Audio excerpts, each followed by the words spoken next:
there's something called the efficient market theory, which says that there's nothing in the data, let's say price data, which will indicate anything about the future, because the price is sort of always right. The price is always right in some sense.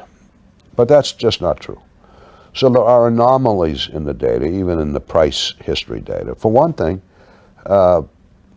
commodities especially used to trend, not dramatically trend, but trend. So if you could get the trend right, you'd bet on the trend, and you'd make money more often than you wouldn't, whether it was going down or going up. That was an anomaly in the data, but gradually we found more and more and more and more anomalies.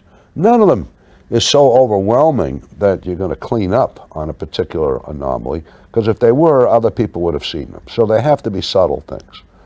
And you put together a collection of these subtle anomalies, and you begin to get something that will predict pretty well.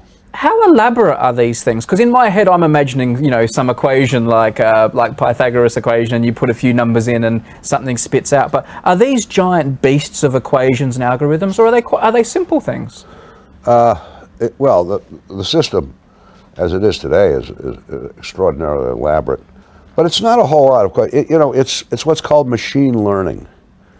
So you find things that are predictive.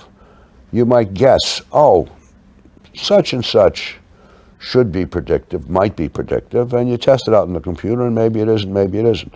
You test it out on long-term historical data and price data and other things, and then you add to the system this if it works, and if it doesn't, you throw it out. So there aren't elaborate equations, at least not for the prediction part. But the prediction part is not the only part. You have to know what your costs are when you trade. You're going to move the market when you trade. Now, the average person will buy 200 shares of something, and he's not going to move the market at all because it's too small. But if you want to buy 200,000 shares, you're going to push the price. How much are you going to push the price? How are you going to, you know, are you going to push it so far that you can't make any money because you've distorted things so much? So you have to understand costs, and that's something that's important. And then you have to understand how to minimize the volatility of the whole assembly of positions that you have, and be so you have to do that. That last part takes some fairly sophisticated applied mathematics, not earth-shattering, but fairly sophisticated. What discipline of mathematics, or disciplines? Is it multidisciplinary, or are we talking? It's mostly statistics.